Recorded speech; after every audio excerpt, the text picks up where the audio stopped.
Web trap भूत की कहानी सुनना सभी को अच्छा लगता है, लेकिन कई बार कुछ कहानियां इतनी डरावनी होती है जो हमारे जीवन पर सीधा असर डालती है। आज के डिजिटल युग में लोग अनदेखे खतरों से अनजान है। कुछ काली ताकतें आधुनिक दुनिया में भी अपना वर्चस्व बनाना चाहती हैं। वेब ट्रैप इसी पर आधारित एक रूहानी घटना है। इंजीनियरिंग कॉलेज में करण नाम का एक लड़का पढ़ता था। वो कंप्यूटर सॉफ्टवेयर की शिक्षा ग्रहण कर रहा था, लेकिन उसे कंप्यूटर से संबंधित भाषाओं को समझने में परेशानी होती थी, जिसकी वजह से वो अपनी कक्षा में सबसे कमजोर विद्यार्थी कहलाता था। करण अपनी जिंदगी से निराश हो चुका था।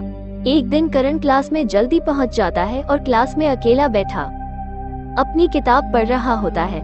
तभी क्लास में कुछ लड़के करण को अकेला पाकर परेशान करने लगते हैं। उनसे तंग आकर करण क्लास के बाहर जाना चाहता है, लेकिन वो लड़के उसे खींचकर फर्श पर गिरा देते हैं। उनकी ऐसी हरकतों से करण को बहुत दुख होता है, लेकिन वो कमजोर है, इसलिए किसी का प्रत्युत्तर नहीं दे सकता।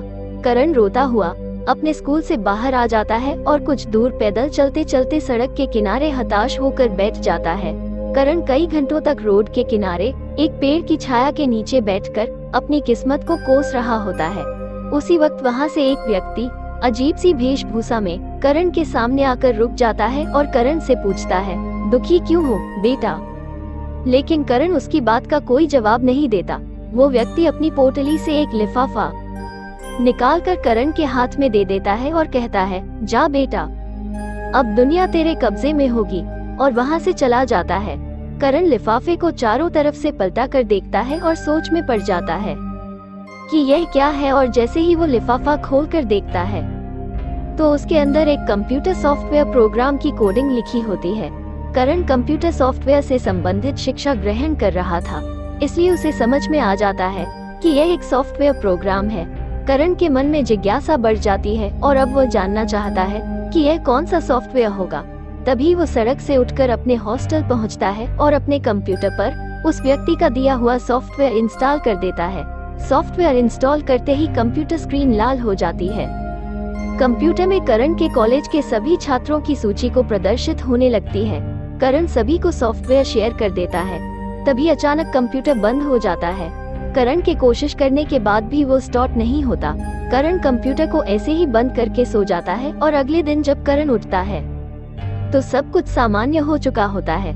करण जल्दी से तैयार होकर अपने कॉलेज के लिए निकल जाता है। जैसे ही करण अपनी क्लास में प्रवेश करता है तो कुछ लड़के उसे घूरने लगते हैं। करण उन्हें नजरअंदाज करके अपनी जगह पर बैठ जाता है और अपना लैपटॉप खोलकर पढ़ाई करने लगता है।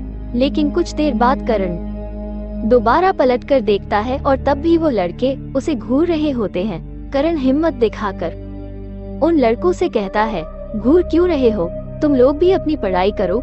लेकिन करण की बात का उन पर कोई असर नहीं होता और वह लगातार करण को घूरते ही रहते हैं। करण अपनी कंप्यूटर स्क्रीन पर देखता है तो उसे उन्हीं लड़कों के नाम दिखाई देते हैं जो उसे घूर रहे होते हैं, और उनके नाम के सामने डिजिटल इंस्ट्रक्शन दिए होते हैं। और जैसे ही करण कंप्यूटर ऑप्शन एक्टिवेट करता है वो सारे लड़के करण के कंट्रोल में आ जाते हैं। लेकिन करण इन बातों से अनजान होता है। उसे नहीं पता चलता कि वो वेब ट्रैप सॉफ्टवेयर को इंस्टॉल कर चुका था, जिसकी वजह से वो किसी भी व्यक्ति को मानसिक तौर पर अपने सॉफ्टवेयर में कैद कर सकता था और वो अपनी मर्जी से किसी को भी सिग्नल देकर चला सकता था।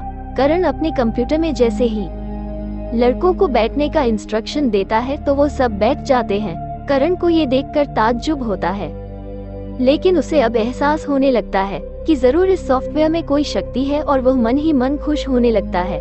करण जल्दी से अपना लैपटॉप बंद करके अपने हॉस्टल चला जाता है। करण अब अपनी बेइज्जती का बदला लेना चाहता था।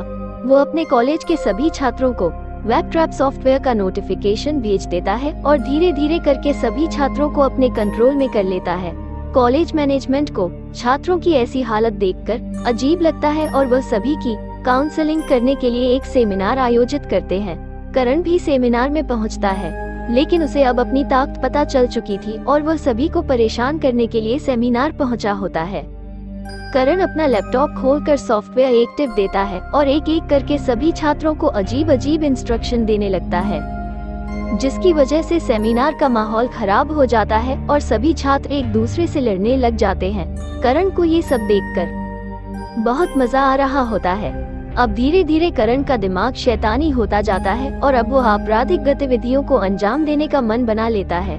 करण के स्वभाव में परिवर्तन आने की वजह से सॉफ्टवेयर में भी बदलाव आ जाते हैं। अचानक कंप्यूटर स्क्रीन पर ऑप्शन दिखाई देता है शेल्फ एक्टिवेशन और करण इस ऑप्शन को एक्टिव कर देता है और अगले ही क्षण करण स्क्रीन के सामने बेसुध होकर बैठ जाता है और बिना कोई प्रतिक्रिया दिए कंप्यूटर स्क्रीन को देखता रहता है। 2 दिनों तक करण के कमरे से कोई हलचल नहीं होती तो हॉस्टल के कुछ छात्र करण के कमरे का दरवाजा तोड़ देते हैं और जैसे ही अंदर जाकर देखते हैं तो करण कंप्यूटर स्क्रीन के सामने अपनी कुर्सी पर बैठा हुआ दिखाई देता और जैसे ही वो उसे स्पर्श करते हैं तो वो गिर जाता है। सभी उसे उठाकर दोबारा कुर्सी में बैठाने का प्रयास करते हैं लेकिन वो मर चुका होता है। दरअसल 2 दिनों से वो बिना कुछ खाए पिए लगातार एक ही स्थिति में बैठे रहने की वजह से रक्त प्रवाह रुक चुका था और इस वजह से उसकी मौत हो जाती है और करण के साथ सॉफ्टवेयर का रहस्य भी दफन हो जाता है।